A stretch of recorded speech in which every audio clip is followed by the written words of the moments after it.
So you know when you watch Ina Garten and she tells you she's gonna roast a chicken for the 1700th time, you kind of like lose interest. I don't. I I can do. watch Ina roast a chicken all day. I get bored and I'm like, I will never shut your pie hole. I know. She's never gonna talk to me again. No, she's not. And you're not invited to her 80th birthday in like 2 years. You're not invited. I am. I do love her, but she roasts a lot of stuff, which at the time when like the show was really popular and all that, like I don't know even know if it's happening now, but it was like kind of groundbreaking because nobody was roasting vegetables when Ina started. What was the show called? Was it just Ina Garten? Contessa. That's right, stupid. Duh. What the fuck is wrong with you? We watch it like fucking religiously over the phone together. I know. Or in person or anything like that. Like what is like Peter, the hell? You know why I've been married for this long and I've been your friend for this long? Right. Why? Because I forget everything. Damn. I don't well, okay. No. You forget regular things, but I'm sorry. Like we could be sitting there chatting, be like, and you know what happened in 2002? Remember that day in 1997 in 8th grade? Like, I mean. No, I think you're the rememberer. I'm not the rememberer. I don't think so. I really don't. I never. Like, I remember like important things. You remember stuff that like some off color thing I may have said to you, like, or got you angry or pissed you off or something I innocently did. Oh Remember that time I was stuck at 7-Eleven and your fat ass didn't pick me up? Like things like that.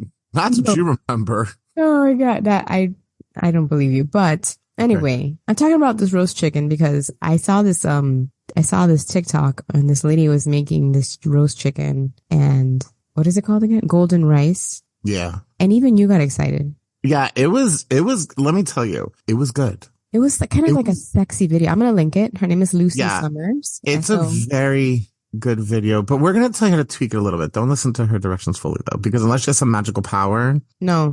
Or we're just stupid. No. The recipe is not well written at all. The video is beautiful, by the way. No, the video is beautiful and it gets you really excited about the actual meal. Yeah. And I'll tell you this, the meal is fucking delicious. Delicious. It was so good. Yeah. And some tweaks you got to do to it, but it was really good. It's absolutely going to be a winner and it's going to happen again in my home. Yeah. Like if you're not a cook already, you can forget about following this video. Yeah. Don't listen to us. Yeah. Follow us because we're going to help you make it really happen. So, okay. This is what Lucy does. I'm going to start because my version is pretty simple and yours is a little bit more elaborate. Yeah. So I didn't want to roast a whole chicken because in my house it would go to waste because nobody likes any of the odd bits. We only like the chicken breast and maybe a thigh. So I roasted two beautiful. Man, I haven't seen a chicken breast with a bone in it in like maybe 10 years.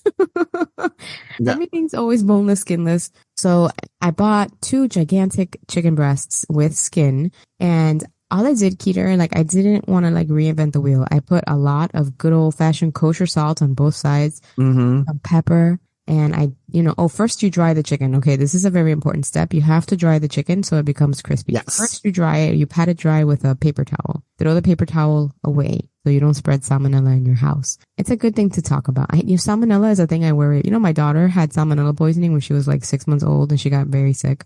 So anyway, I worry about this. I don't even know how the fuck she got it. But anyway, I do that. Salt, pepper, olive oil, and I just tossed it in the oven in a 9x13 Pyrex. And I roasted it for probably over an hour. Whatever time you have, like make sure you have time to roast a chicken because it takes a long time. It does. I'm not fucking around. I'm waiting for you to finish the rest of this. That's my chicken. Talk about your chicken. I did a whole chicken because I don't want people to be scared to roast a whole chicken. True. Okay. Don't be scared to do it. Take it all. And I think what I like about roasting a whole chicken is you can have 4 servings of, it's a smaller chicken. You could have 4 servings of it. So I got I think it was like a 5-6 pound chicken. And what I did is it was a whole chicken. So I actually rinsed my whole chicken off. I actually normally don't rinse my meat, but for some reason when it's a whole chicken. Yeah. You said rinse my meat. You said it on purpose. I feel like I did not say that. I swear to God, I did not say so much shit. I don't say on purpose and you take it. This has happened since we were children. So much shit. I just say normally and you go off the wall. But why did you rinse it? I would never. I don't rinse my meat normally, but this time for some reason I just did. So I did. But the key is pat it dry. You are right. Yes. So pat it dry. And what I did is I then took a really big bowl and I put a couple of glugs of olive oil in the bowl. Did not measure it. Just put a couple of glugs of olive oil in the bowl. Yeah. And I put a heaping, I would say, teaspoon and a half of turmeric. I put a good amount of kosher salt. I'm sorry, I think I did kosher salt. I put kosher salt in there. I did cracked black pepper in there, and I put garlic powder in there and onion powder in there, and I mix it up. And then I took the chicken and I just dunked it in this bowl and moved it around the entire bowl. And I learned this trick a while back, and it coats every single portion of your chicken. Okay. So then I went ahead, I cut up a half an onion, laid the chicken on a bed of onions, and the other half of the onion, cut it up, stuffed it inside the cavity of the chicken. And then I went ahead and all the remnants of that olive oil and spices in a bowl, I took about a stick of butter and I mushed it all around the bowl and shoved that butter underneath the skin of the chicken. And then I took a bulb of garlic, chopped it in half, and threw it in the cavity of the chicken also. And then I roasted mine at 425 degrees. And the total roasting time is an hour and a half for that chicken. I roasted at 400, but also I just had breasts. Yeah, I forgot that. Right. So that's step one on this glorious journey of roasted chicken, which, by the way, I know we're always talking about rotisserie chicken, but roast chicken at your house and you will see like really how amazing it is. And then roast a little extra for the next day, because you can always make a meal with that stuff, which is what I did. I made a little bit more, and then I made chicken gyros, or I don't know how you pronounce it correctly. I know I'm saying it wrong. It's a gyro, Mariella. It's a gyro. Which was just like naan tzatziki that I bought and like some chopped up cucumber. It was easy. It was like a fast dinner I had to make. So you can always do that for yourself. So when you roast one, roast two, because you will find a use for chicken no matter what. And it just tastes better, because rotisserie chicken's nice and tender, but God knows what the fuck they do to it, quite frankly, to make it one, so gigantic and robust. Because let's not forget that rotisserie chickens are completely exaggerated at like BJ's. I'm worried about my safety sometimes when I get these giant fat chickens, and they're so tender. Like, what do they do to them? Do you ever wonder? Are you high? No, I'm serious. Like, I swear to God, you just went off on this whole fucking tangent about like the obvious hormones in America that we put in our food. We know that. We know that, Maddie. But I try to ignore it, just like climate change. Okay. So. No, I know. And I'll eat another rotisserie chicken. Like, I'm not like too proud. But I will say, roast your own rotisserie chicken at home, because it's a better texture and it's a better flavor. Because there are some places that go to rotisserie chickens. For me, it's not seasoned well enough. Ever. And so you tend to like doctor it up, or you tend to have to like cut it up or dice it up or shred it, then put it in a meal to make it good. Roast it at home. It's 1,000 times better. You're going to thank me. Right. So once you're done roasting your chicken, you're going to have to roast it in a pan with high sides, because you want to collect all the cooking liquids that come out of this chicken. Because why, Eric? Tell the people why we're going to collect juice. So what you're going to do with Mariella's juices is what I did is I then took the chicken out of the pan. Okay. And now at this point, I actually roasted my chicken for about an hour. I did not roast it for an hour and a half yet. And what I did is you then take those garlic bulbs. So I had 3 little garlic bulbs in there you just chop the top off of it, and you squeeze all that delicious now roasted garlic into the chicken juices. Oh, and you take a fork and mash it up and put more turmeric in there and mash it up. Now, here's the thing. You salted the chicken. You seasoned it. Don't salt it anymore. Trust me. Taste it. Yeah, taste it. Don't salt it anymore. So you went ahead, you made that paste, and then I added in, let's say 2 cups of rice, because basically the way I do rice is 1 part rice, 2 parts water. Right. So 2 cups rice. And then I actually put 3.5 cups now of chicken broth into the pan. Okay. And you mix it around and it turns this beautiful yellow color. And then what I then did is I took the chicken that still has to cook for a little bit longer, and I put it on top of this golden liquid with the raw rice in it. And I put it back in the oven for about 20-25 minutes. Holy Hannah. That rice, bro. Bathe in it. I mean, the flavor. Yeah. The fond that is in it. Yes, because you're going to get like those bits on the side. Make sure that when you have the liquid in that pan, you're taking a whisk or your fork and you're like getting off all those little crusted pieces, because that's where all your flavor is coming from. And man, is it flavor. Holy Hannah. It's good. Oh, yes. So that's what you make your rice with. And Eric made it that way. What I did was, because this recipe, again, is not written for people to actually make it. It's an inspirational piece. It's like couture, you know? Right. Yeah.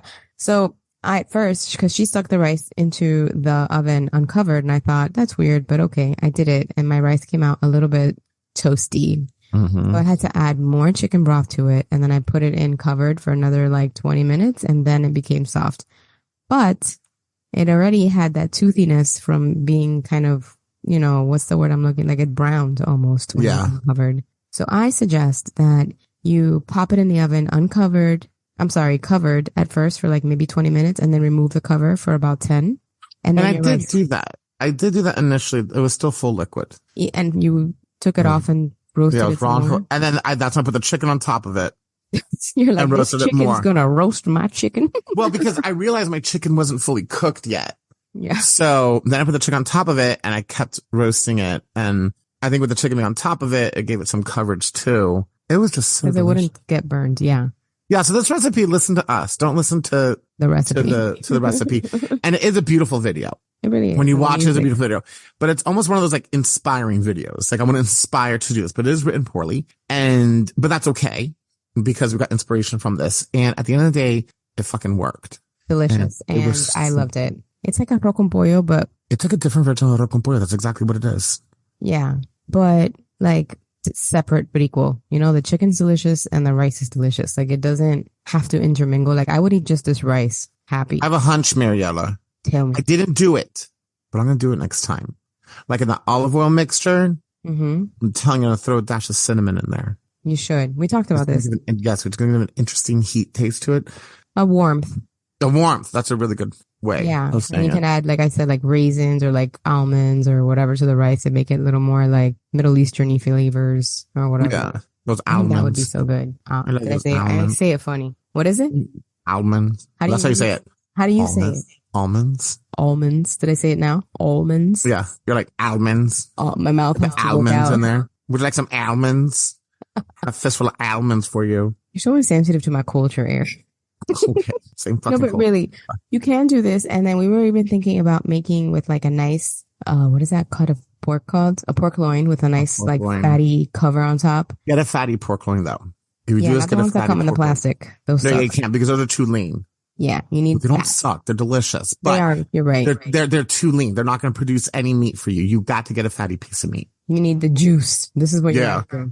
And then you could even do that. And then Eric was like, oh, why don't we make congri with the juices? Congri is like beans and rice that are kind of like one thing, not two things. They're kind of cooked together. They're not separately. They're cooked together. Yeah. So the rice is stained black and the beans are in there and it's that porky flavor. Ho, ho, ho. I'm going to make that for sure. Yeah. That's going to be really good. So this is kind of like a method, you guys, where you can extract all the flavor from the things you're using and create like something wonderful. Yeah. Truly wonderful. I suggest you make this like right now. Yeah, do it. Do this. But you need time, okay? You cannot roast a chicken in an hour. And I don't care. Even my breasts took longer. Your breast. They did though. I was surprised how long they took because I haven't roasted just chicken breasts in so long. Yeah. Well, they were probably thick and they're bone in and they're skin on. So I don't know where that came from. Like that should have been nothing you could have made fun of. They were nice and thick and bone in, just like, you know, me. What you're grasping for fucking straws at this point. I know, you're right. But that's okay.